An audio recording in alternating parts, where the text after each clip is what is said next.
The ticking clock above my living room rang louder than the pain as I lay on the floor and watched my own grandson lift his phone instead of his hand. As I tightened my jaw and pushed myself up slowly, I pretended the laughter didn't reach me, choosing dignity over reaction. While that clock kept counting seconds, its sound grew heavier, marking how quickly respect can fall inside a family. The same steady ticking followed me into the night, as I realized silence had trained him to think my pain was harmless. That's when it became clear this wasn't a joke or a mistake. It was a choice made without love. Still, I listened to the clock and decided the lesson would be quiet, public, and impossible for him to laugh. Before the story begins, tell me, where are you watching from? I hope your day's gentle and calm. Please like, subscribe, and let's start our story together. The afternoon had settled into the house the way it always did, quiet, familiar, predictable. Sunlight filtered through the half-drawn curtains of Walter's living room, dust motes drifting lazily in the air. The old clock above the fireplace ticked with steady patience, marking time the way it had for decades. Walter sat in his recliner with a folded newspaper on his lap, his reading glasses slipping slightly down his nose. At 68, he took comfort in these small routines. They reminded him that despite the aches in his joints and the silence left behind after his wife's passing, he was still standing, still in control. He pushed himself up to refill his coffee, moving carefully as he always did. The rug near the coffee table had curled slightly at one corner, something Lydia had told him to fix weeks ago. Walter noticed it, made a mental note, and stepped forward anyway. His foot caught. The moment unfolded too fast and too slow all at once. His balance vanished, his arm flailed for something solid, and the edge of the table slammed into his side. He went down hard, the air ripping from his lungs as his shoulder struck the floor. Pain shot up his arm, sharp and blinding, forcing a groan from deep in his chest. For a second, all he could do was lie there, staring at the ceiling, heart pounding. The world narrowed to the throb in his arm and the humiliation burning his face. From the doorway, Tyler watched. At first, Walter expected footsteps, a voice, concern. Instead, he heard laughter, short, surprised, careless. Tyler leaned against the doorframe, phone already in his hand, eyebrows raised like he was watching something mildly entertaining instead of his grandfather sprawled on the floor. "Did you see that?" Tyler said, half laughing, half amazed. Walter tried to push himself up, but his arm screamed in protest. He swallowed the pain and said nothing, refusing to give Tyler the satisfaction of seeing him struggle. He waited for help, for decency, but it didn't come. Tyler lifted his phone higher. "Hold on, don't move," he said, grinning, already tapping the screen. The red recording light reflected faintly in his eyes. Tyler laughed again, louder this time, narrating under his breath like it was some kind of skit. Walter felt something sink deep in his chest, heavier than the pain in his arm. He had worked 2 jobs when Lydia was young, missed vacations, missed sleep. Everything he'd done had been for family. And now, lying on his own living room floor, he was a punchline. "Tyler," Walter said quietly, his voice tight. "Enough." Tyler shrugged, still recording. "Relax, Grandpa, it's funny." Walter forced himself upright, gripping the edge of the couch, every movement sending fresh pain through his shoulder. He didn't look at Tyler again. He refused to give him that. Pride, stubborn and ingrained, held his mouth shut when every instinct told him to lash out. He straightened, nodded once, and said nothing more. That evening the house was quiet again. Tyler left, still smirking, still glued to his phone. Walter iced his arm and told himself it was nothing. Kids were careless. Times were different. He tried to believe that brushing it off was strength, not surrender. The next morning proved him wrong. Walter sat at the kitchen table with his coffee when his phone buzzed. A message from a neighbor, then another. Confused, he tapped the screen. The video loaded slowly, and then there he was, falling, grimacing, exposed. Tyler's laughter filled the audio. Comments scrolled beneath it. Laughing emojis, jokes. strangers dissecting his pain like entertainment. His hands trembled. The humiliation hit first, hot and sharp. Then came something colder, betrayal. This wasn't an accident anymore. This was a choice. His own grandson had decided that likes mattered more than dignity, that his grandfather's pain was worth sharing. Lydia found him staring at the screen, his face pale, jaw clenched. She tried to take the phone gently, tried to soothe him with soft words and reason. "He didn't think," she said. "He's just a kid." Walter stood, ignoring the protest from his injured arm. His voice was steady, but his eyes were hard. "No," he said. He knew exactly what he was doing. Lydia opened her mouth to respond, but Walter shook his head. "This isn't about a video," he added. "It's about respect, and I won't let this go." The house felt different then, charged, unsettled. As Walter stared at the paused image on his screen, knowing something had been broken that couldn't simply be laughed away. By midday, the damage was done. Walter didn't need to search for the video anymore, it found him. His phone buzzed nonstop on the kitchen counter, each vibration another reminder that the moment he'd hoped would disappear had taken on a life of its own. A neighbor tagged him with a laughing emoji. An old coworker sent a message that said, "You okay, man? That fall looked rough." Even that carried an edge he couldn't ignore. Sympathy, mixed with spectacle. The clip had spread far beyond Tyler's circle. Shared, reposted, commented on by people who didn't know his name, his history, or the quiet pride he'd spent a lifetime building. They knew only the image, an old man falling helpless while laughter filled the room. Walter felt stripped bare. He avoided the front window when he heard footsteps outside.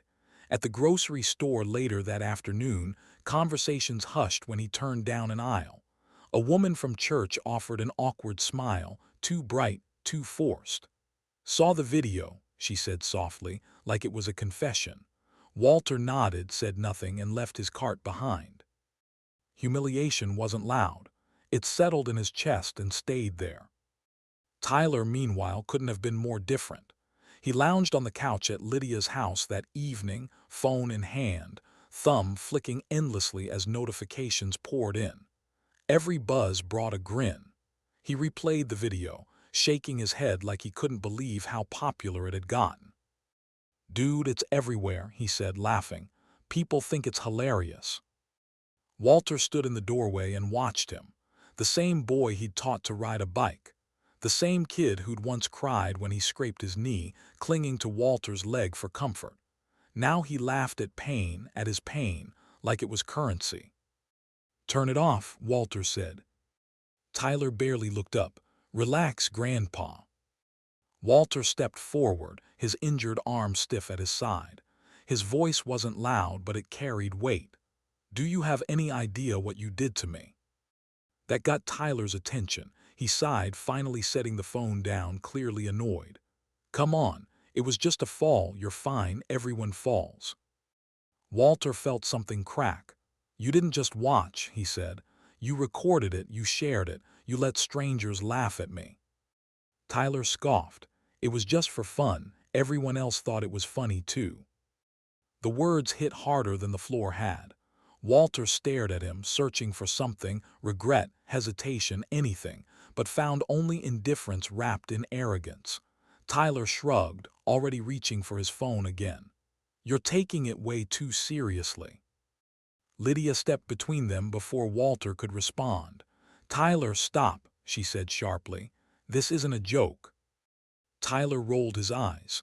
"Why are you both acting like I committed a crime?" "Because you humiliated him," Lydia snapped. "That's your grandfather." Tyler leaned back, arms crossed, defensive now. "He's overreacting. It's not like I hurt him on purpose." Walter laughed once, bitter and hollow. "No," he said, "you just enjoyed it." Silence filled the room. Lydia looked at her son, then at her father, torn in half. She tried again, softer this time, explaining dignity, explaining respect, explaining how things on the internet didn't disappear.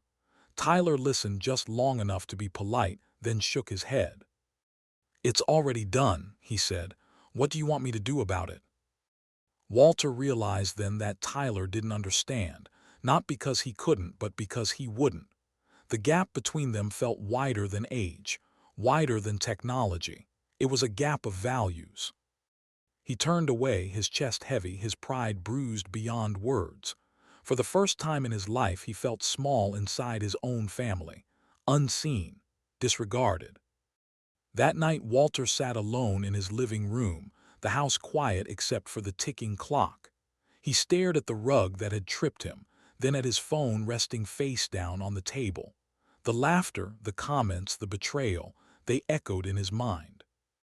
And slowly, deliberately, Walter began to wonder how far he was willing to go to make sure this disrespect didn't go unanswered. Emma's office smelled faintly of coffee and old paper, the kind of place where problems were brought not lightly, but when there was nowhere else to put them. Walter sat across from her, hands folded carefully in his lap, his injured arm still stiff despite the brace. He hadn't slept much. Every time he closed his eyes, he heard laughter echoing from a screen he couldn't shut off. Emma listened without interrupting as Walter explained everything. The fall, the video, the comments, the way his own grandson had dismissed it all like it was nothing. When he finished, he stared at the floor, jaw tight, as if ashamed that he even needed to be there. "I don't want revenge," he said finally. "I just want my dignity back." Emma leaned back slightly, choosing her words with care. "I need to be honest with you," she said. "A case based purely on humiliation or emotional distress is hard to win. Courts don't like stepping into family conflicts unless there's something more." Walter nodded once. He had expected that. "So that's it?" he asked. "I just take it." "No," Emma replied calmly. "There is something more here. This isn't just about a video. It's about boundaries, about consent, about respect. Especially when power is uneven, age, authority, family roles, that matters." Walter looked up then, something shifted. G behind his eyes. "This could be about accountability," Emma continued. "Not punishment. A way to force the issue into the open where it can't be laughed off or minimized." The word force lingered. Walter drove home in silence, Emma's voice replaying in his head. He didn't want courtrooms or judges or legal documents with his family's name printed across them. That wasn't who he was, but neither was being the family joke. Neither was swallowing disrespect until it hollowed him out. By the time he pulled into his driveway, the decision had settled heavily but firmly in his chest. Lydia didn't take it well. They sat at the kitchen table where she'd grown up, where scraped knees had once been kissed and homework checked late into the night. Walter told her what he planned to do, keeping his voice even, measured. When he finished, Lydia pressed her palms flat against the table and shook her head. "Dad, this is too far," she said. "He's 18. He's stupid, not evil." Walter held her gaze. "He's old enough to know right from wrong." "I know he hurt you," she said, her voice cracking. "I see that, but suing your own grandson, that changes things, it doesn't go back." Walter exhaled slowly. "Neither does what he did." Lydia looked away, torn between the man who raised her and the son she was still trying to protect. "I understand why you're hurt," she said quietly. "I really do. I just don't know if this will heal anything." "I do," Walter replied, "because right now no one's listening." Tyler found out the next day. His reaction came fast and loud. "You've got to be kidding me," he snapped, pacing the living room. "A lawsuit over a video." Walter stood near the window, hands clasped behind his back. "Over your choices." Tyler laughed, sharp and disbelieving. "This is insane. You're embarrassing the family now." The irony cut deep.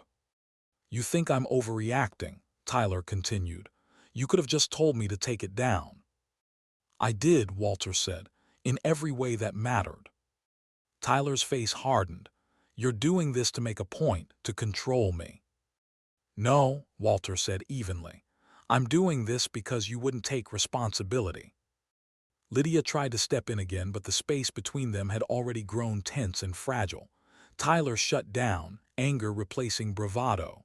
Walter could see it clearly now, defensiveness, not remorse. A boy cornered, not changed.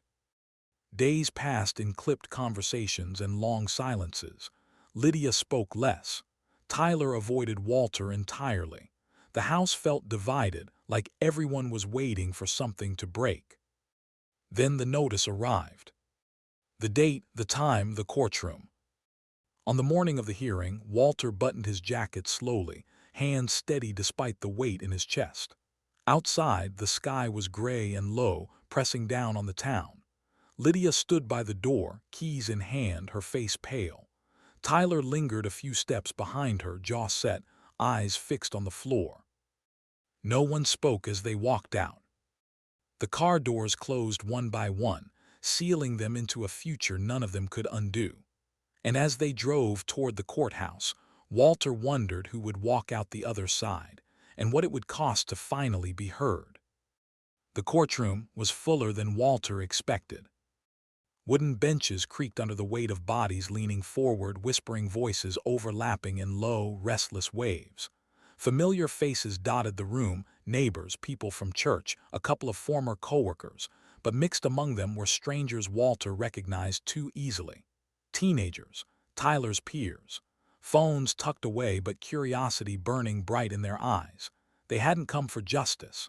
They'd come to see a spectacle. Walter paused just inside the doorway. For a brief moment, doubt brushed against him. This was his family, his blood, and now it was public. But he straightened his back, adjusted his jacket, and walked in with slow, deliberate steps. If dignity had been taken from him once, he wouldn't surrender it again. Tyler sat at the opposite table, his knee bouncing uncontrollably beneath the wood. The confidence he usually wore like armor was gone. His shoulders were tight, his eyes darting around the room as if only now realizing how many people were watching. This wasn't a comment section. There was no delete button here. When Judge Harper entered, the room rose as one. The judge's presence was calm but commanding, her expression unreadable as she took her seat and surveyed the room. Her voice, when she spoke, was steady and firm. "Be seated." The case began without ceremony.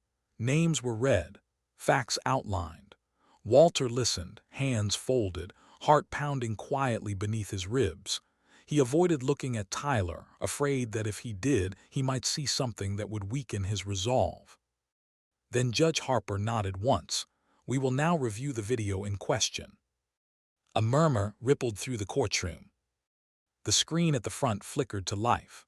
Walter felt his chest tighten as the familiar image appeared, his living room, warm and ordinary, moments before it all went wrong. He heard a sharp intake of breath from somewhere behind him as the footage played. There he was standing, moving, falling. The sound of the impact echoed louder in the courtroom than it ever had at home. Gasps replaced whispers, and then Tyler's laughter, clear, unmistakable, light, careless, cruel in its timing. The room went completely still. No one laughed now. Walter didn't look at the screen. He couldn't. He stared instead at the grain of the table in front of him, jaw clenched, every muscle locked as if bracing for another fall. The humiliation washed over him again, but this time it wasn't private. It belonged to everyone in that room. He heard someone shift uncomfortably.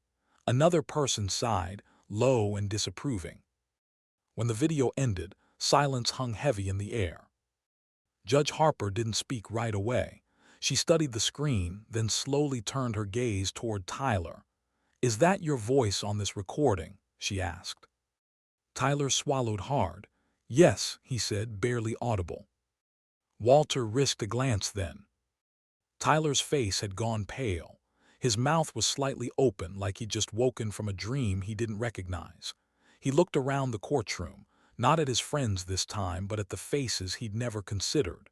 The older woman dabbing her eyes, the man shaking his head in quiet disbelief. Even Lydia, sitting behind Walter, had her hand pressed tightly over her mouth. For the first time, Tyler wasn't being watched with amusement. He was being judged. The weight of it seemed to sink into him all at once. His shoulders slumped. His hands trembled as they rested on the table. The laughter that had once felt harmless now echoed back at him, warped and ugly in the silence. Judge Harper folded her hands. "This court will take a short recess," she said evenly. "We will reconvene shortly." The gavel struck once. People stood, murmurs erupting again, but Tyler didn't move. He stayed seated, staring straight ahead as if the world around him had faded into background noise. The courtroom slowly emptied, leaving him there, alone with the consequences he could no longer laugh away. And as Walter rose to leave the room, he wondered if this moment, this silence, was where everything truly began to change. The courthouse lobby felt colder than the courtroom, despite the muted hum of voices and the steady flow of people passing through. Walter sat on a hard plastic chair near the wall, his coat still buttoned, his hands resting on his knees as if he needed the structure to keep himself together. The adrenaline that had carried him through the hearing was gone now, leaving behind a heavy, bone-deep exhaustion. Lydia sat beside him, arms folded tightly across her chest. Robert stood a few feet away near the vending machines, pretending to study the options while clearly listening to every breath between them. No one spoke at first. The silence wasn't peaceful, it was strained, stretched thin by everything that had just happened. Walter felt something close to vindication, though it brought no comfort. The video had been played. The laughter had died. People had seen the truth. But the cost of that truth pressed on him now, sharper than he'd expected. Across the lobby, Tyler stood with a cluster of kids his age. Walter recognized them instantly, the same faces that had filled the comment section online. They leaned in close, whispering, snickering, nudging one another as if the courtroom drama were just another story to retell. Tyler forced a laugh here and there, nodding along, but it sounded wrong. Thin. Hollow. Walter looked away. Lydia followed his gaze and sighed, rubbing her temples. "Do you see what this is doing?" she asked quietly. "To all of us." Walter didn't answer right away. "This whole thing," she continued, her voice tight, controlled but trembling underneath, "it's tearing the family apart. I understand why you did it, Dad, I do. But was court really the only way?" Walter turned toward her then. He saw the conflict written across her face. The daughter who loved her father, the mother desperate to protect her son, the wife caught in the middle with nowhere safe to stand. "This isn't about the video anymore," he said calmly. "If it ever was." Lydia frowned. "Then what is it about?" "Respect," Walter replied without hesitation. "Boundaries, teaching him that people aren't props for his amusement, especially family." Robert shifted uncomfortably but said nothing. Lydia shook her head slowly. "I'm just scared of what this is costing us." "So am I," Walter admitted, "but I was already paying the price in silence." The words landed heavily between them. Across the room something changed. Tyler had drifted away from his friends. One by one they peeled off, a shrug here, an awkward joke there, until Tyler was left alone on a bench near the exit. He stared at his phone but didn't touch it. The screen stayed dark. For the first time since this had begun, there was no audience. He replayed the courtroom in his mind, not the laughter but the quiet. The way the room had gone still. The way people had looked at him, not impressed, not entertained, but disappointed. The judge's voice echoed faintly in his ears. "Is that your voice on this recording?" Tyler swallowed hard. He glanced toward Walter, really looked at him. The man sat rigid, tired, older than Tyler remembered, smaller somehow. The realization settled slowly, uncomfortably. This wasn't just embarrassment. This was harm. Tyler stood up. Each step toward Walter felt heavier than the last. Lydia noticed first, her breath catching slightly as she watched her son approach. Walter tensed, unsure what was coming. "Grandpa," Tyler said, stopping a few feet away. Walter looked up, guarded. Can I talk to you?" Tyler asked. His voice was quieter now, unsteady, alone. The request surprised them both. Lydia started to speak, then stopped. Robert straightened, uncertain. Walter searched Tyler's face, looking for the sarcasm, the deflection. He didn't find it. What he saw instead was confusion layered with something new, regret maybe, or the beginning of it. He hesitated. This was the moment he'd wanted, or feared. He wasn't sure which. Finally, Walter nodded once. "All right," he said, "we'll talk." Tyler exhaled, relief flickering briefly across his face. They didn't say when or where, only that it would happen. And as they stood there in the crowded lobby, bound by blood and broken trust, Walter couldn't help but wonder whether this conversation would finally begin to heal the damage, or open wounds that neither of them was ready to face. They met later that evening at Walter's house.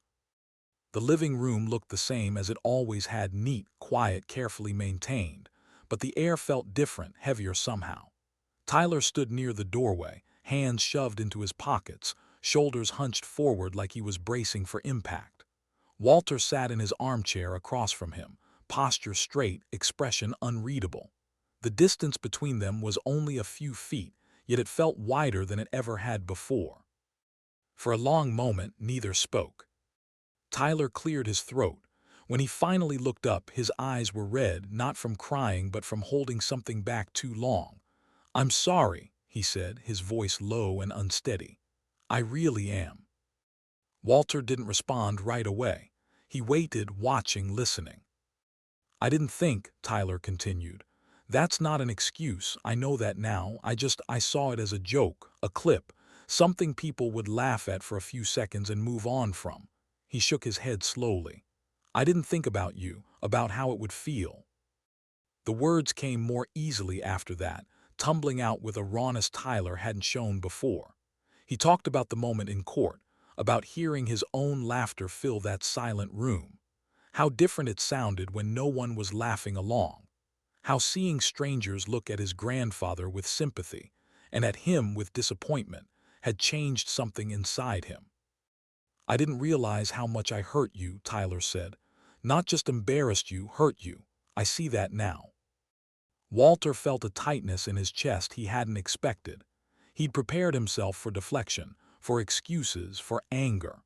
What he hadn't prepared for was this: his grandson standing there stripped of bravado, forced to confront the weight of his own actions. "I trusted you," Walter said quietly. "That's what you broke." Tyler nodded immediately. "I know, and I hate that I did that. I hate that I made you feel like you didn't matter." Silence settled again, but it wasn't as sharp this time. "I deleted the video," Tyler added quickly, as if afraid the moment might slip away. "It's gone, everywhere I posted it, and I messaged the people who shared it too. I told them to take it down. Some of them already did." Walter studied him, "And the ones who don't?" "I'll keep pushing," Tyler said. "I don't care if they make fun of me. I deserve that part." That surprised Walter. Tyler took a step closer, stopping himself halfway, respecting an invisible line. "I can't undo what I did," he said, "but I want to make it right, however long that takes." Walter leaned back in his chair, exhaling slowly. His anger was still there, but it no longer burned as fiercely. It sat alongside something else now, grief for what had been damaged, and a cautious hope that it wasn't beyond repair. "I'm not ready to forgive you," Walter said honestly. "Not yet." Tyler nodded, his jaw tightening. "I understand." "But," Walter continued, lifting his eyes, "I'm willing to watch what you do next. Words don't mean much to me right now. Actions will." "I get that," Tyler said quickly.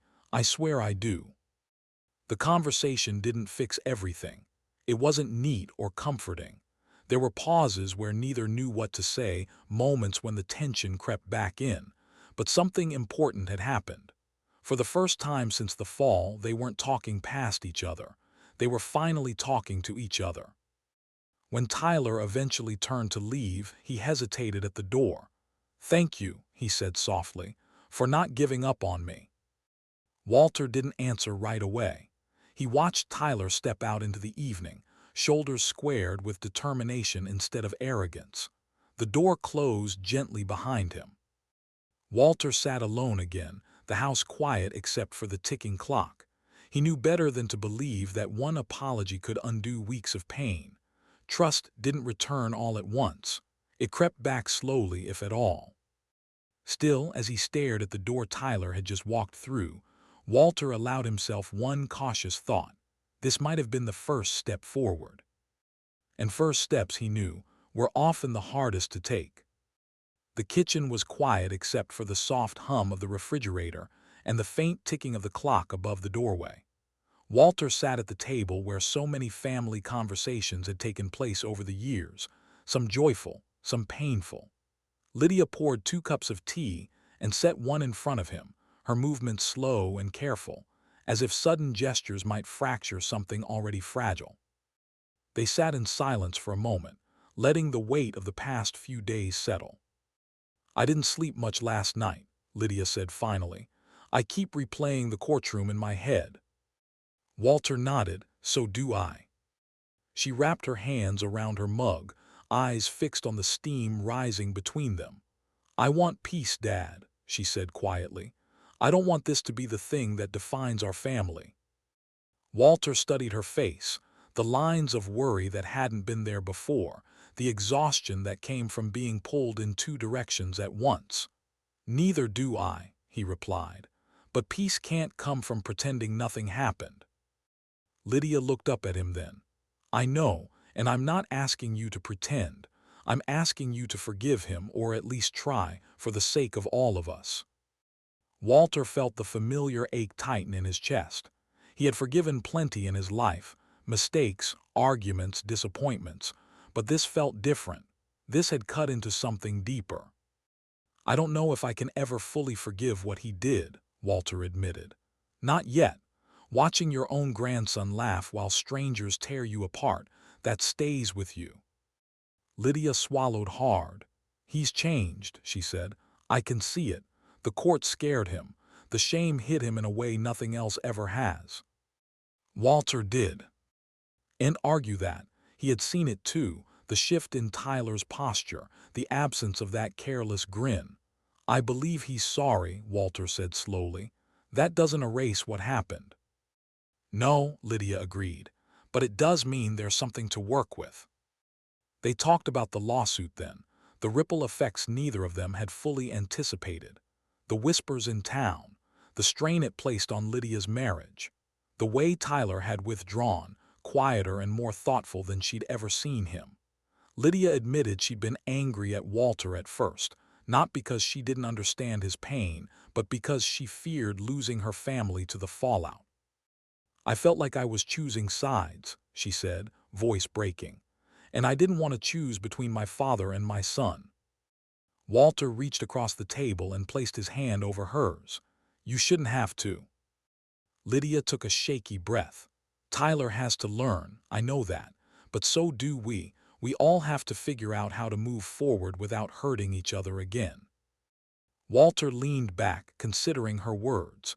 He thought of Tyler standing in his living room, apologizing without excuses, of the fear in his eyes when he realized the damage he'd done, of the boy he once knew, buried somewhere beneath the recklessness. "I'll give him a second chance," Walter said finally, "but it won't be blind. He has to show me he's changed, not for a week, not for show, consistently." Lydia nodded, relief washing over her face. "That's fair." "And if he slips," Walter added, "there will be consequences, real ones." "I understand," she said, "and I'll hold him to it too." They sat there a while longer, talking about boundaries, about expectations, about what respect actually looked like, not just between generations, but within the family as a whole. It wasn't an easy conversation, but it was honest. And honesty, Walter realized, was something they hadn't practiced enough before all this happened. When Lydia stood to leave, she paused at the doorway. "Thank you," she said softly, "for trying." Walter nodded. "That's all any of us can do." After she left, Walter remained at the table staring into his untouched tea. He felt no sudden sense of relief, no dramatic resolution. But there was something else, small, tentative, and fragile. Hope. He knew the road ahead would test that hope. Change always did. And as he listened to the quiet house settle around him, Walter wondered whether Tyler would truly rise to the second chance he'd been given, or whether this fragile peace would be the first thing to break. The laughter didn't sound the same anymore. Tyler stood outside the courthouse steps later that afternoon, surrounded by people who had once crowded his phone screen with likes and laughing emojis. Now, the energy was different, muted, uneasy. A few of his friends avoided eye contact altogether, pretending to scroll through their phones or check the time. Others offered half-smiles that faded too quickly to mean anything. "Man, that got intense," one of them said, forcing a chuckle. "Didn't think it was gonna be like that." Tyler nodded but didn't respond. He could still hear the courtroom, his own laughter echoing through the speakers, stripped of context, stripped of approval. What had felt funny online had sounded cruel in public. One by one, his friends drifted away. Some mumbled excuses. Others said nothing at all. No one asked if he was okay. No one wanted to linger next to the kid whose joke had turned into a cautionary tale. Tyler found himself standing alone. He sat on a low concrete wall and stared at his hands, palms open, as if they might tell him something he hadn't already figured out. For the first time, there was no audience to impress, no reaction to chase, just silence and the uncomfortable clarity that came with it. He thought about his grandfather, about how normal that afternoon had felt before everything went wrong, how safe Walter's house had always been. He realized with a dull ache in his chest how easily he'd taken that for granted. The rides, the advice, the quiet support that never asked for recognition. He'd traded all of that for attention that vanished the moment it got uncomfortable. The truth settled heavily. He hadn't just embarrassed Walter. He'd damaged his own reputation, his place in the family, the trust that had taken years to build and only seconds to fracture. Later that evening, Tyler sat on his bed, phone in hand, staring at a contact he hadn't expected to save, Emma, his grandfather's lawyer.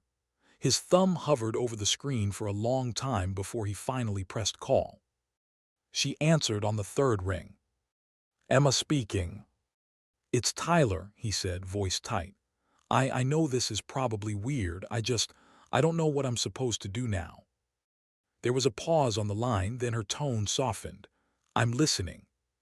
Tyler told her everything he hadn't said out loud yet, how ashamed he felt, how the courtroom had changed the way he saw himself, how he didn't want to just apologize anymore. He wanted to fix what he'd broken, even if it took years.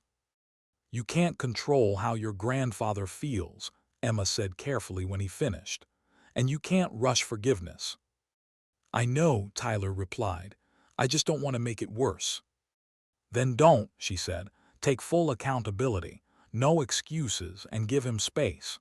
Respect isn't rebuilt through grand gestures, it's rebuilt through consistency." The words stayed with him long after the call ended. Over the next few days, Tyler withdrew from the noise that had once defined him. He stayed off social media. He turned down invitations. He spent long hours walking alone, replaying conversations he wished he could redo. He started noticing things he'd never paid attention to before, how quickly he'd laughed instead of thinking, how often he'd chosen approval over decency. He wrote things down, apologies he'd already given and ones he knew he still owed, promises he didn't trust himself to say out loud yet. For the first time, Tyler wasn't trying to be seen. He was trying to be better. Walter noticed the change before anyone told him. Lydia mentioned it casually one evening, Tyler staying quiet, asking questions, keeping his phone out of sight. Emma called later, sharing that Tyler had reached out not defensively but humbly. Walter listened, saying little, absorbing more than he let on. He sat alone that night, the house dim, and thought about the kind of lesson this had become. Legal action had forced the issue into the open, but it hadn't done the real work. That part was messier, slower, emotional. Walter wasn't ready to forgive. He knew that. But as he stared out the window into the dark, he felt something unfamiliar pressing gently against his resolve. Softening. Healing, he realized, wouldn't come from winning or losing. It would come from effort on both sides, and from whether Tyler could keep choosing growth when no one was watching. And that, Walter knew, was the test that truly mattered. Walter agreed to meet Tyler at the house on a Sunday afternoon, when the neighborhood usually settled into its quiet rhythm. He told himself it was curiosity that made him say yes, not hope. Hope felt too fragile to trust. Still, as he straightened the living room and set two chairs facing each other, he couldn't ignore the steady pull to understand what was really going on inside his grandson now. Tyler arrived right on time. Walter watched through the front window as Tyler stepped onto the porch, pausing before knocking. His shoulders were tight, his hands clenched at his sides like he was bracing himself. This wasn't the boy who used to burst through the door without thinking.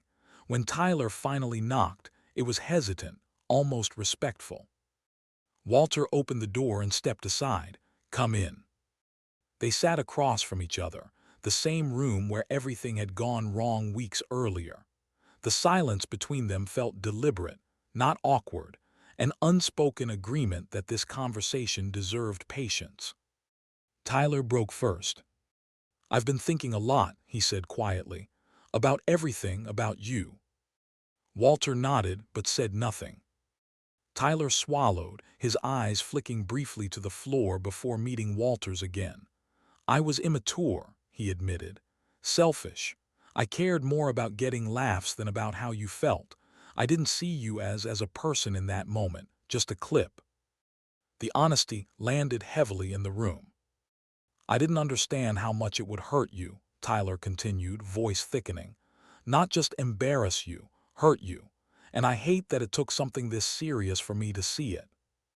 Walter listened without interruption, hands folded, his expression steady. Inside, though, something shifted. This wasn't rehearsed. This wasn't damage control. Tyler wasn't trying to escape consequences, he was naming them. "I trusted you," Walter said finally. "That trust wasn't automatic, it was built." "I know," Tyler replied quickly, "and I broke it." They sat with that truth for a moment. Walter leaned back slightly, studying his grandson's face. He saw nervousness, yes, but also awareness, growth that hadn't been there before, and he realized something quietly important. Maturity didn't arrive with age, it arrived with accountability. "Trust doesn't come back just because someone says the right things," Walter said. "Once it's broken, it takes time, sometimes a lot of it." Tyler nodded. "I'm not expecting you to just forgive me. I just want to do whatever I can to fix this." "Fixing doesn't mean erasing," Walter replied. "It means owning what happened, even when it's uncomfortable." "I am," Tyler said. "I will." He hesitated, then asked, "Is there anything I can do? Anything real? Something beyond saying I'm sorry?" The question surprised Walter. He thought about it carefully. About all the years he'd lived believing that words were easy and character was. About how many times he'd seen apologies fade when no one was watching. "Actions, Walt." R said finally. "That's all that matters now, how you treat people, how you carry yourself when there's nothing to gain." Tyler absorbed that, nodding slowly. "Then that's what I'll do." The tension in the room eased, not disappeared, but loosened. This wasn't forgiveness. It wasn't closure. It was something quieter, a beginning built on caution instead of anger. When Tyler stood to leave, he didn't rush. He paused near the door. "Thank you," he said, "for hearing me out."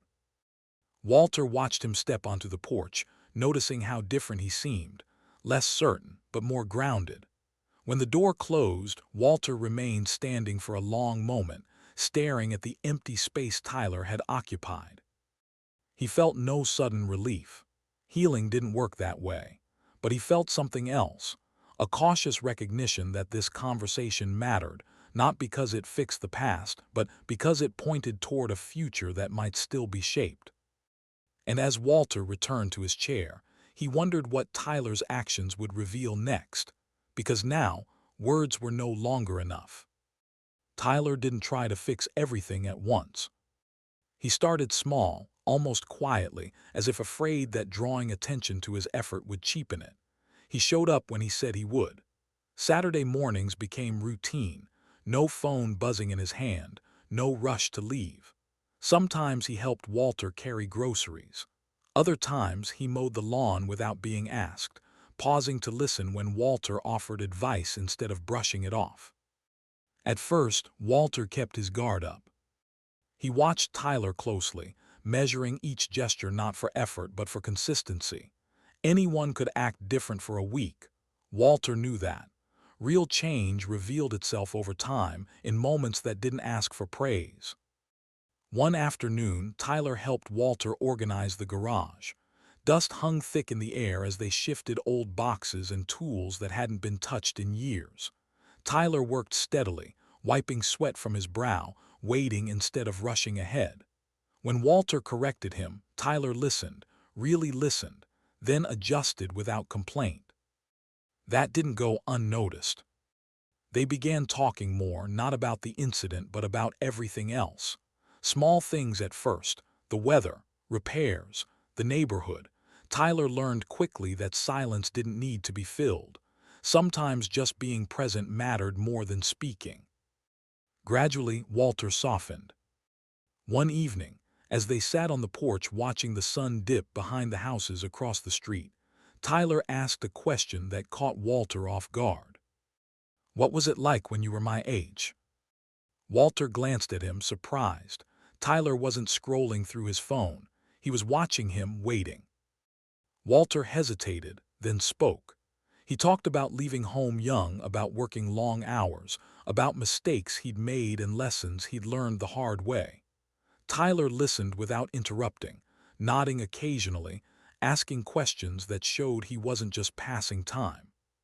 For the first time, Walter felt like he wasn't talking at his grandson, but with him. The shift in Tyler was subtle but undeniable. He was calmer, more thoughtful. He didn't perform for attention anymore. When friends texted, Tyler didn't immediately reach for his phone. When Walter spoke, Tyler met his eyes. The boy who had once chased laughter now seemed to understand weight. Walter found himself opening up too, sharing memories he hadn't spoken about in years. His late wife, the pride he'd felt raising Lydia, the fear that came with growing older and realizing how easily dignity could be taken when you weren't paying attention. Tyler absorbed it all. "I didn't know," Tyler said quietly one day, "about how much you carried." Walter nodded. "Most people don't." That honesty changed something between them. Walter began to see the legal action differently, not as a punishment, but as a line he'd been forced to draw. He hadn't taken Tyler to court to hurt him. He'd done it because words had failed, because sometimes responsibility had to be taught, not requested. And Tyler was finally learning. Still, Walter didn't rush forgiveness. He allowed trust to rebuild slowly, brick by brick. When Tyler made mistakes, forgetting something, showing up late, he corrected them calmly but firmly. Tyler accepted it, apologized, adjusted. That mattered. One night after Tyler left, Walter sat alone in the living room and reflected on how different things felt now. The house no longer felt heavy with resentment. The silence wasn't tense, it was thoughtful. Tyler was trying, not loudly, not dramatically, but deliberately. And that effort mattered more than any apology ever could. Yet Walter knew better than to believe the hardest part was over. Growth wasn't a straight line. Temptation didn't disappear just because someone learned a lesson. The world Tyler lived in still rewarded attention over character. As Tyler continued to show up, to listen, to work, Walter allowed himself a cautious belief: change was possible.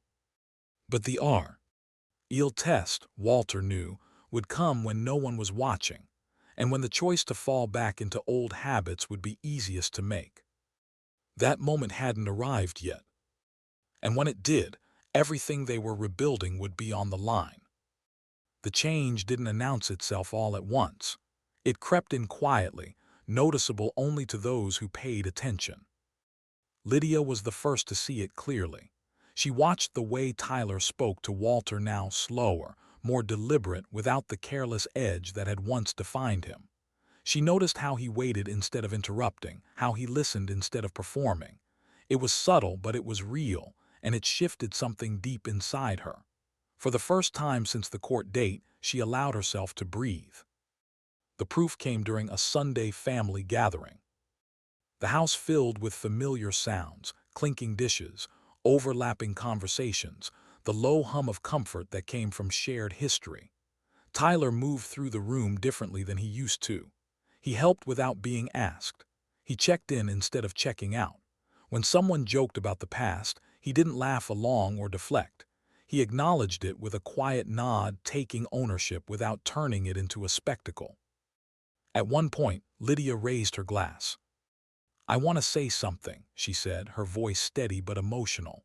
The room stilled as she looked at her son. "Tyler's been doing the work, and I know it hasn't been easy for him or for my father, but growth rarely is." Tyler shifted uncomfortably, eyes down, clearly not seeking attention. Walter watched him carefully. "I'm proud of you," Lydia continued. "Not because you were perfect, but because you faced what you did wrong and didn't run from it." A hush followed. Tyler swallowed hard. Walter cleared his throat. "I'm cautious by nature," he said slowly. "That hasn't changed, but I see effort when it's real, and I see it now." The words carried weight. Tyler looked up, surprised. "This doesn't erase what happened," Walter added, "but it matters." The room relaxed after that. Conversation resumed, lighter this time. Laughter returned, not sharp or mocking, but genuine. The family wasn't pretending the past hadn't happened. They were choosing to move forward with eyes open. Tyler continued to prove himself in small ways. When questions came up about the court case, he didn't dodge them. He answered honestly, even when it made him uncomfortable. He admitted fault without minimizing it. That surprised people more than any apology ever had. Emma stopped by later that evening, invited quietly by Lydia. She spoke with Walter first, checking in the way she always had, measured, thoughtful. "You did what you had to do," she told him. "What happens next is just as important." Then she spoke with Tyler. "You're doing the right things," she said. "Just remember, integrity isn't proven when it's convenient." Tyler nodded. "I know I'm not done yet." That mattered to Walter. As the evening wound down and people began to leave, Walter found himself watching Tyler laugh with his cousins, present, respectful, unguarded. Not perfect, but trying. He felt something loosen in his chest. This was no longer about the fall, or the video, or the courtroom. It was about who Tyler chose to become after everything else was stripped away. Walter knew scars remained. Trust wasn't whole. But as he watched his grandson help clean up, staying long after others had gone, he allowed himself to see Tyler differently, not as the teenager who betrayed him, but as someone capable of growth. That realization carried its own quiet weight. Because growth, Walter knew, didn't mean the journey was over. It meant the stakes were higher now, expectations clearer, and the next test, whatever form it took, would show whether this change was temporary or something that would last. The trouble didn't arrive loudly. It crept in the way real problems usually do, through paperwork. Walter sat at the kitchen table one morning, glasses low on his nose, sorting through bills he'd already reviewed twice. Something didn't add up. A payment he was certain he'd made hadn't posted. A penalty fee sat beside it, small but sharp like an accusation. He read the letter again, slower this time, the words blurring just enough to irritate him. Pride told him to handle it alone. But reality pressed harder. The account was tied to a refinancing decision he'd made months earlier, one that now required online documentation and follow-ups he wasn't fully comfortable navigating. The issue wasn't catastrophic, yet, but if mishandled, it could snowball into something worse. Tyler noticed the tension immediately. "You okay?" he asked, standing in the doorway. Walter hesitated. Old instincts flared, protectiveness, control, the belief that asking for help was a weakness. He shook his head. "I've got it." Tyler didn't push, he waited. Later that afternoon, Walter found Tyler sitting at the table anyway, papers neatly stacked, laptop open but untouched. "Why?" "Oh, want a second set of eyes?" Tyler asked carefully. "Just to look." The offer wasn't rushed. There was no assumption behind it. Walter studied him for a long moment, then nodded. "All right." They worked side by side. Tyler read every line slowly, asked questions instead of pretending to know answers. He called the bank, waited on hold without complaint, took notes. When instructions were unclear, he asked for clarification instead of guessing. It was patient work, unseen work. Walter watched quietly. This wasn't the boy who chased shortcuts. Still, doubt lingered. Midway through the process, an unexpected complication surfaced, a document mismatch that could delay the correction by weeks. Walter felt frustration spike. He'd seen situations like this spiral before. "This is where it goes wrong," Walter muttered, already reaching for the phone. "I'll handle it." Tyler stiffened but didn't step back. "Let me try," he said. "Just one more call." Walter hesitated. The old fear crept in. What if Tyler missed something? What if trusting him now cost more later? "I don't want this messed up," Walter said firmly. "I know," Tyler replied. "That's why I'm taking it seriously." Walter relinquished the phone reluctantly, tension tight in his chest. Tyler spoke calmly, methodically. He explained the issue, referenced earlier notes, asked for a supervisor without irritation. When he was placed on hold again, he waited. When the call dropped, he dialed back immediately. An hour passed, then two. Walter paced, stepping in once to correct a detail, then stopping himself. This wasn't about speed anymore. It was about resolve. Finally, Tyler ended the call and turned toward him. "They're fixing it," he said. "It'll take a few days, but the fee's being removed. I'll follow up tomorrow." Walter stared at him. "You're sure?" Tyler nodded. "I wrote everything down." The relief that followed surprised Walter, not because the issue was resolved, but because of how it had been handled. Tyler hadn't panicked. He hadn't quit. He hadn't handed it back the moment it got complicated. That night, Walter sat alone, thinking about how close he'd come to taking control out of fear instead of reason. Trust, he realized, wasn't tested in grand gestures. It was tested in moments like this, when letting go felt risky. The next morning, Tyler showed up early, coffee in hand, notebook under his arm. He made the follow-up call as promised. When a new issue surfaced, he adjusted without frustration. When a mistake was pointed out, he owned it and corrected course. By afternoon, the matter was officially resolved. Walter leaned back in his chair, exhaling slowly. "You didn't have to see this through," he said. "Yes, I did," Tyler replied. "That's the point." Something shifted then, not loudly but decisively. Walter saw it clearly now. This wasn't performance. This was perseverance, the kind that didn't ask for applause. He nodded once. "You did good." Tyler didn't smile right away. When he did, it was restrained, grounded. As Tyler packed up his things, Walter felt something unfamiliar settle in, a quiet confidence that this change might endure. But he also knew time had a way of revealing truths no single test ever could. This challenge had been passed.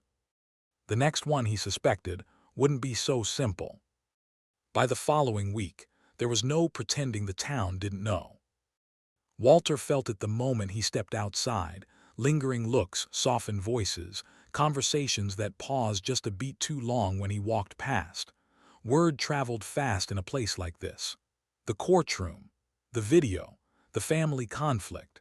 It all became part of the quiet local current that carried news from porch to porch and pew to pew. At first, the attention weighed on him. Walter found himself replaying the fall in his mind, not as it had happened, but as others had seen it, framed, replayed, judged. He hated that his worst moment had become public record. Hated that dignity, once cracked, didn't fully return to its original shape. But then something unexpected happened. People reached out. A neighbor knocked on his door one afternoon, awkward but sincere. "You did the right thing," she said.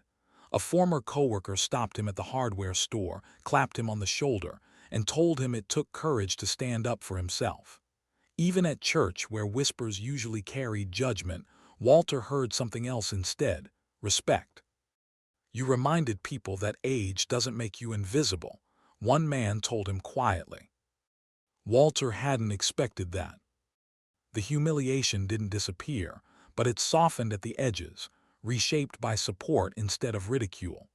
What had once felt like exposure now felt closer to acknowledgement. Tyler noticed it too. Walking beside his grandfather through town, he saw the way people greeted Walter, warm, direct, unashamed. And with every nod, every word of encouragement, Tyler felt the weight of what he'd almost destroyed. His need for attention hadn't just embarrassed his grandfather, it had risked staining a lifetime of quiet respect. That guilt followed him. When the local community center announced a small gathering, nothing formal, just neighbors coming together, Tyler made a decision he hadn't planned on making. He stood up when the floor opened for comments, his heart pounding hard enough that he could hear it in his ears. "I need to say something," he began. The room stilled. Tyler didn't look at Walter at first. He faced the crowd instead. "What I did was wrong," he said plainly. "I hurt my grandfather and I disrespected this community. I thought a laugh was worth more than dignity. I was wrong." There was no dramatic pause, no performance. "I'm trying to do better," Tyler continued. "Not for attention, not for forgiveness, just because it's what I should have done from the start." He finally looked at Walter then. "I'm sorry," he said again, softer this time. The silence that followed wasn't uncomfortable. It was thoughtful. A few people nodded. Someone near the back murmured approval. No one clapped. No one laughed. They didn't need to. The moment wasn't about redemption. It was about accountability. Walter felt heat rise behind his eyes. He hadn't wanted a public apology. Part of him still recoiled at being at the center of anything like this. But as he looked around the room, he realized something important. The community wasn't watching Tyler to be entertained. They were watching him grow. That changed everything. Afterward, people spoke to Tyler differently, not dismissively, not indulgently, with expectation. They asked him questions, invited him to help, gave him responsibility instead of distance. Tyler accepted it quietly. Walter felt himself settle into a strange sense of peace. The public nature of the humiliation had once felt unbearable. Now he saw that it had forced honesty into the open, not just within his family, but beyond it. Forgiveness, he realized, wasn't about forgetting. It was about choosing not to be defined by the worst moment. The family felt closer again, not healed completely, but aligned. Lydia laughed more easily. Conversations flowed without tension lurking beneath them. Tyler carried himself differently, aware now that actions echoed far beyond intention. Walter watched his grandson volunteer to help organize a neighborhood project, listening instead of leading, learning instead of showing off. The change wasn't dramatic, but it was visible. And that visibility mattered. Because now, Tyler wasn't just rebuilding trust at home. He was earning it everywhere else too. Walter knew this didn't mean the story was finished. Growth invited new challenges. Responsibility came with pressure. and public redemption had a way of testing resolve when no one expected it. As he stood beside Tyler, watching the community move around them, Walter felt proud, but cautious. The world had seen Tyler fall. Now it was watching to see whether he would keep standing. The community hall buzzed with low conversation and the scrape of folding chairs against the floor. Handwritten posters lined the walls, announcing the charity drive Walter had supported for years, an effort close to his heart, built quietly over time without much attention. He stood near the front, speaking with a few organizers, feeling that familiar mix of pride and discomfort that came with being recognized. Then Tyler stepped forward. He didn't hesitate. He didn't look around to see who was watching. He moved straight to Walter's side and rested a hand lightly on the table stacked with flyers. "I want to help," Tyler said, his voice clear enough for those nearby to hear. "Whatever needs doing, set up calls, planning, I'm in." The room stilled just slightly, the way it did when something unexpected but meaningful happened. Walter turned toward him, surprised. For a moment, words escaped him. This wasn't a quiet promise made behind closed doors. This was public, intentional. Tyler wasn't apologizing anymore. He was aligning himself. Walter felt something tighten in his chest. "This matters to you?" Walter asked. Tyler nodded. "It matters to you," he said simply, "so it matters to me." That answer stayed with Walter long after the conversation moved on. Throughout the afternoon, Tyler followed through. He stacked chairs, coordinated volunteers, listened to instructions instead of offering shortcuts. When someone thanked him, he deflected the praise and redirected it back to the cause. There was no trace of performance in it, only effort. People noticed. The looks Tyler received weren't skeptical this time. They were curious, respectful. A few even nodded in quiet approval. The community, once wary, began to soften. Walter watched it all from a short distance. He remembered the boy who had once held up a phone instead of a hand. The contrast struck him hard. This Tyler wasn't chasing attention. He was carrying responsibility and doing it without complaint. Lydia stood near the refreshment table, eyes shining as she watched her son move through the room with purpose. When Walter joined her, she smiled, emotion catching in her throat. "He's really changed," she said softly. Walter nodded. "He's learning." "I'm proud of both of you," Lydia added. "This didn't come easy."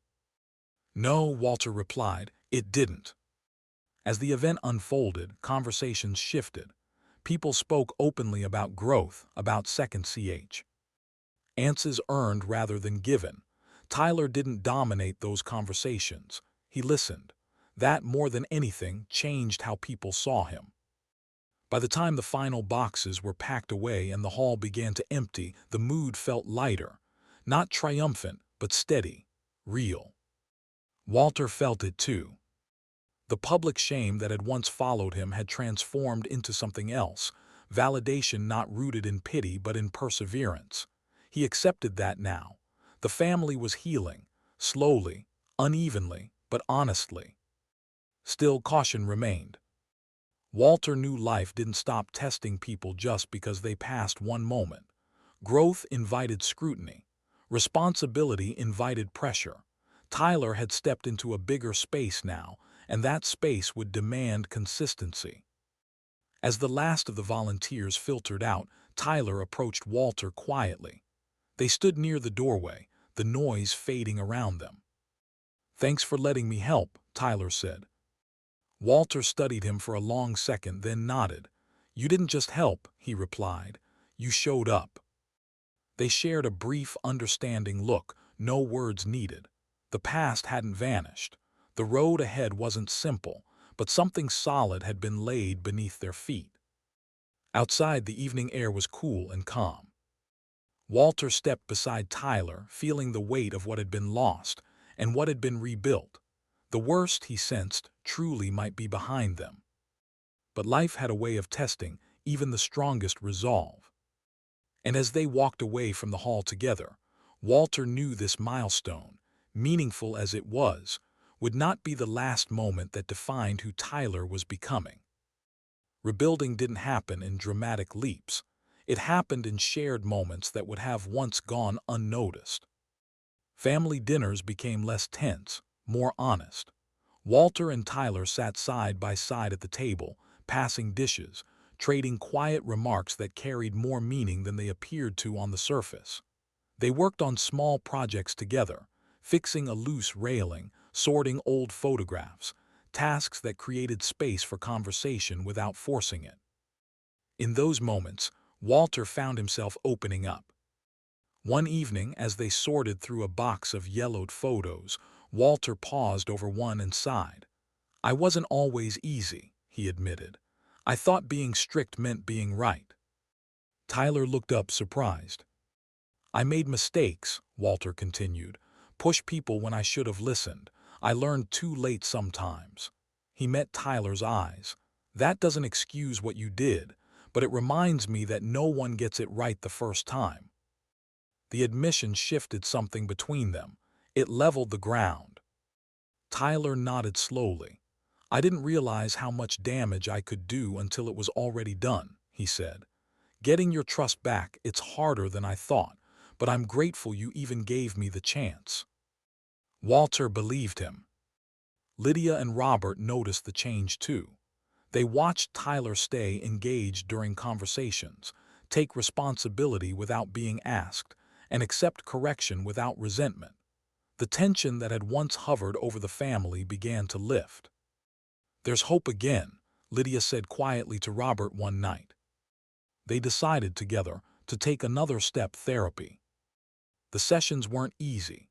Sitting in a neutral room, guided by someone who asked questions neither of them could avoid, forced both Walter and Tyler to confront habits they hadn't fully understood. They learned how quickly assumptions turned into walls, how silence could be misread as indifference. Walter learned to say when he felt disrespected before anger took over. Tyler learned to listen without defending himself. Progress came slowly. Some sessions ended with frustration, others with clarity. Each one demanded patience. After one particularly difficult conversation, Tyler said, "I didn't know how to talk without performing." Walter nodded, "And I didn't know how to listen without judging." That honesty mattered. Over time, the work began to show. Disagreements didn't escalate the way they once had. When tension surfaced, it was addressed, not buried. Tyler became more thoughtful, more measured. Walter became more open, less guarded. The family felt it. Trust, Walter realized, wasn't a switch. It was a habit, built through repetition and reinforced by consistency. And Tyler was practicing it daily. One afternoon, watching Tyler help Lydia without being asked, Walter felt a quiet pride take root. This wasn't temporary. This was effort sustained. Still, Walter reminded himself not to rush ahead emotionally. Growth was real but fragile. It had to be protected, not assumed. As weeks passed, the distance between grandfather and grandson closed, not entirely but enough to matter. They laughed more easily. Shared silences felt comfortable instead of heavy. Walter allowed himself to imagine a future not defined by that fall, that video, that courtroom. A future shaped by hard lessons learned and carried forward. Yet he also knew life had a way of testing people when they least expected it. As Tyler left one evening, promising to be back early the next day, Walter watched from the doorway, pride mixed with caution. Reconciliation had begun, trust was returning. But Walter understood something clearly now. Real change would only reveal itself when it was challenged again. And sooner or later, that challenge would come. The temptation arrived quietly, disguised as familiarity. Tyler was leaning against his car in a grocery store parking lot when he heard his name called from across the lane. He turned and recognized an old friend, someone he hadn't spent much time with since everything had happened. The grin was the same as always, the energy unchanged. "Man, you remember that stuff you used to post," the friend said, laughing. People still talk about it. Tyler stiffened. Not really, he replied. The friend stepped closer, lowering his voice like they were sharing a secret. I got an idea. Nothing serious, just something funny. You're good at that. Tyler felt the pull immediately. Muscle memory. The old rush of being seen. The phone already halfway out of his friend's pocket. No, Tyler said. The word surprised them both. Come on, the friend pushed.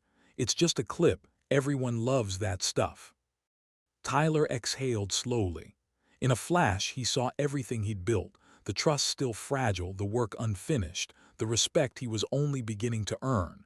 He thought of the courtroom, of his grandfather's silence, of how hard it had been to stand back up. I'm not that guy anymore, Tyler said firmly. The friend scoffed. You really changed that much. Yes, Tyler replied, because I have more to lose now. The laughter faded. The offer was withdrawn. The moment passed. Tyler got in his car and sat there for a long time, hands gripping the wheel. His heart pounded, not with regret but with resolve. This had been the test he hadn't known was coming, and he hadn't flinched. Later that evening, the story traveled its own quiet path. One of the same kids who'd once laughed at the video mentioned it to Walter at the hardware store. Tyler shut it down, he said casually. Didn't even hesitate. Walter said nothing at first. He finished paying, nodded once, and walked out into the afternoon sun. Inside, something settled into place. That night, Tyler told the family himself. I was tempted, he admitted.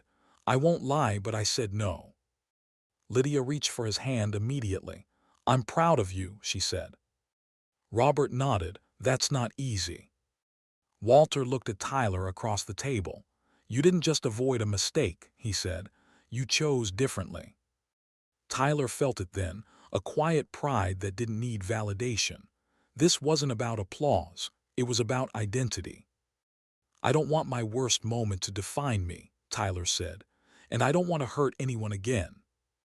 Walter believed him. For the first time since everything began, Walter felt at peace, not because the past had disappeared, but because the future finally felt solid. Tyler had faced the same pressure that once led him astray and had chosen responsibility instead. That mattered. As the night settled and the house grew quiet, Walter sat alone, thinking about how close everything had come to repeating itself. Growth wasn't proven when life was calm. It was proven when old patterns came knocking. Tyler had answered. Walter knew there would be other challenges ahead, bigger ones, harder ones. But this test had been the one that mattered most. Because this time, when temptation showed up, his grandson didn't reach for a phone. He walked away. And that choice changed everything. The house glowed with soft light, the kind that only came out during the holidays. Walter stood near the window, watching snow drift lazily onto the quiet street, and thought about how far everything had come. The memory of the fall, the pain, the laughter, the humiliation, felt distant now. Not gone, but softened, like a scar that no longer ached when touched. Tyler moved through the house with an ease that hadn't been there before. He carried boxes from the garage, helped Lydia in the kitchen, checked in on Walter without being asked. None of it felt forced. It was simply how he moved now. Later, as they sat together near the fireplace, Tyler broke the comfortable silence. I didn't realize how much I needed you, he said quietly. Your advice, your example. I used to think respect was automatic. Now I know it's something you earn and protect. Walter listened, feeling a quiet weight lift from his chest.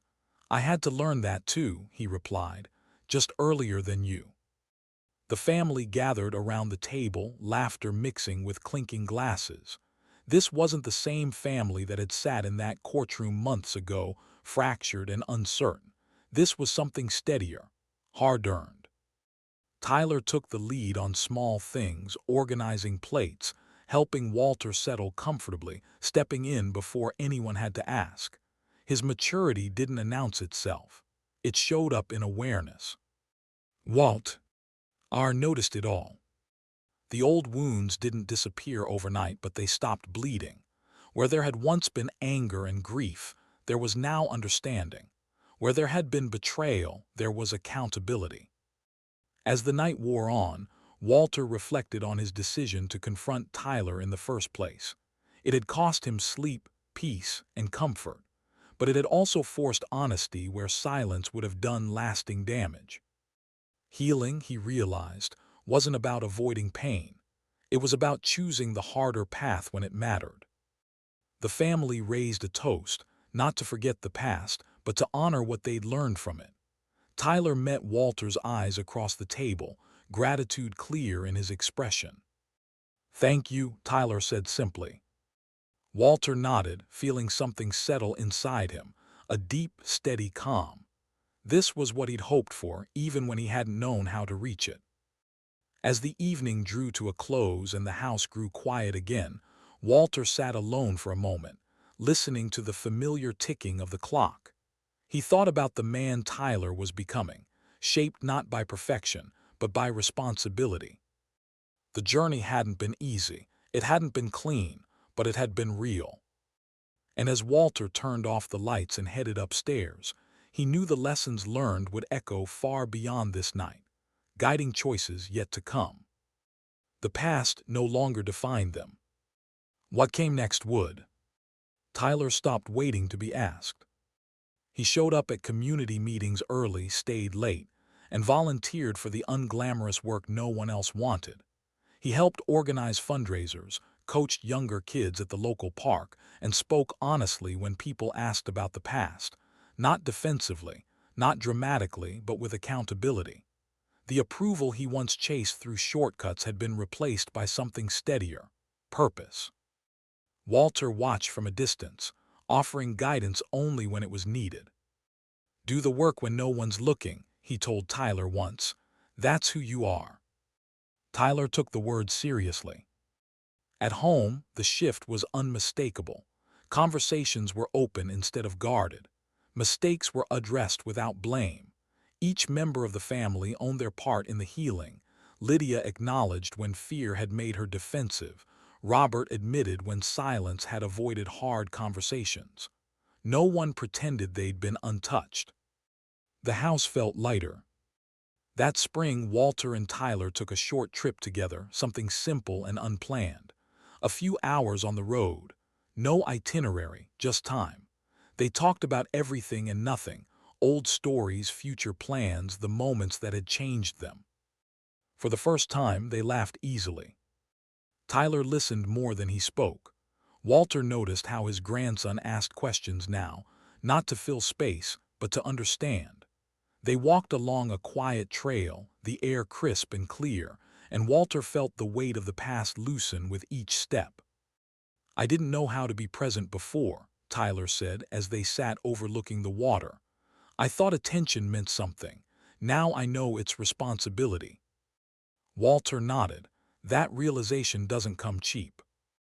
When they returned home, Tyler stepped more confidently into his own life. He made decisions deliberately, took on leadership roles where consistency mattered more than charisma. When challenges arose, he faced them directly. Walter felt a quiet pride.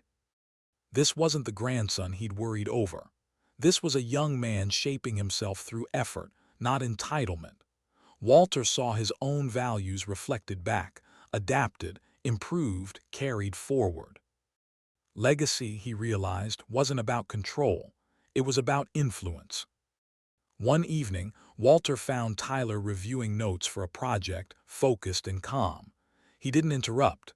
He simply watched, understanding something deeply important had come full circle. Their relationship wasn't perfect. It didn't need to be. It was honest, earned. As summer approached, Walter felt at peace. Not because the past had vanished, but because it had been integrated, transformed into guidance instead of weight. Tyler stood beside him on the porch one night, the quiet stretching comfortably between them. "I won't forget where I came from," Tyler said.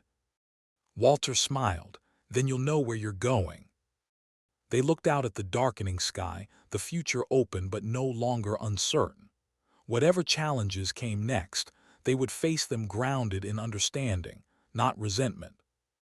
The healing was real, and it was still unfolding.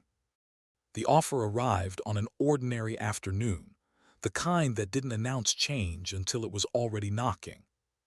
Tyler stood in the kitchen with his phone pressed to his ear, listening carefully as the voice on the other end laid out the details. It was a real opportunity, one that promised money, visibility, and a fast track forward.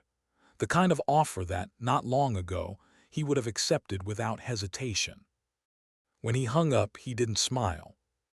He sat down slowly, staring at the table, feeling the familiar pull of ambition collide with something newer and heavier. This wasn't just about a job. It was about the conditions attached to it, the expectations, the compromises, the kind of image he'd be asked to project. Walter noticed the shift immediately. "What is it?" he asked. Tyler hesitated. "An offer," he said, "a big one." Lydia looked up from the sink, concern flickering across her face. "Is that good or bad?" "Both," Tyler replied honestly. That evening they talked, not in advice, not in warnings, but in space. Walter and Lydia asked questions and then stepped back, resisting the urge to guide or protect. This decision, they knew, had to belong to Tyler alone. Walter felt the tension settle deep in his chest. He wanted to believe in the man Tyler had become. He also knew how easily old temptations could wear new disguises. Later that night, Tyler sat alone in his room, replaying everything he'd learned over the past year. The fall, the courtroom, the work it had taken to rebuild trust brick by brick. He thought about respect, not as something demanded but as something earned and protected. He imagined explaining this opportunity to his grandfather years from now. Imagined the look on Walter's face. The answer became clear. The next morning, Tyler made the call. He declined. The words came out steady, grounded. He explained his reasons without apology, his values, his responsibilities, the line he wasn't willing to cross. When the call ended, he felt no rush, no regret, only calm. Walter learned later that day. He didn't react immediately. He watched Tyler closely, searching for doubt, for second-guessing. He saw none. "You're sure?" Walter asked quietly. Tyler nodded. "It wasn't right for who I'm trying to be." Pride stirred, but so did caution. Walter knew life would continue to test him. Still, this choice mattered. It wasn't flashy. It was solid. Lydia embraced Tyler, tears in her eyes. "You chose yourself," she said. "I chose us," Tyler replied. That night, Walter and Tyler sat together on the porch, the air cool and still. No speeches, no lessons, just understanding. "We're partners now," Walter said finally. "That means trusting each other, even when the road gets hard." Tyler nodded. "I won't forget that." The family moved forward together, not naive to future challenges but prepared, stronger, aligned. And as the house settled into quiet, Walter understood something deeply comforting. This wasn't the end of the tests, but it was proof that Tyler was finally ready for whatever came next. The house was full again, but this time it felt different. Laughter moved easily through the rooms, unburdened by tension or careful pauses. Plates were passed, stories overlapped, and the kind of warmth that only comes from hard-earned peace settled over the family. Walter stood near the center of it all, watching, listening, taking it in. This wasn't just a celebration of success. It was a recognition of how much had been survived to get here. Tyler caught his eye from across the room and smiled.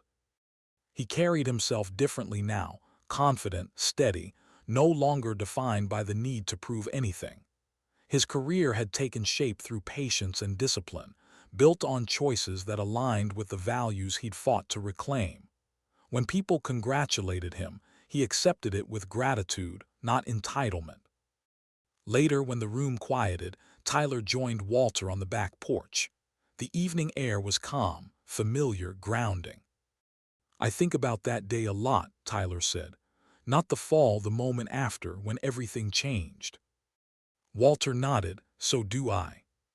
I didn't understand then, Tyler continued, but I do now. You didn't push me away. You held the line. Walter looked at him, eyes thoughtful. Sometimes love means refusing to look away. Tyler reflected on that quietly. He'd learned more from that lesson than any success he'd achieved since. Accountability, respect, the understanding that growth wasn't given, it was chosen. The family gathered again before the night ended, sharing plans, hopes, small dreams that once would have felt fragile. Now they felt possible. The future wasn't perfect or guaranteed, but it was honest. Tyler had begun sharing his story with others, young people who had made mistakes and didn't know how to come back from them. He didn't speak from a pedestal. He spoke from experience, from failure, from the long road back. Walter watched that too, recognizing something deeper than pride. Legacy. Not money, not status, but values carried forward, adapted, strengthened. Before the night ended, Walter gathered the younger members of the family close. He didn't lecture. He spoke simply, about choices, about consequences, about standing still long enough to listen when life demanded it. You don't have to be perfect, he said, but you do have to be accountable. They listened. As people began to leave and the house slowly returned to quiet, Walter and Tyler stood together, looking out at the darkened yard.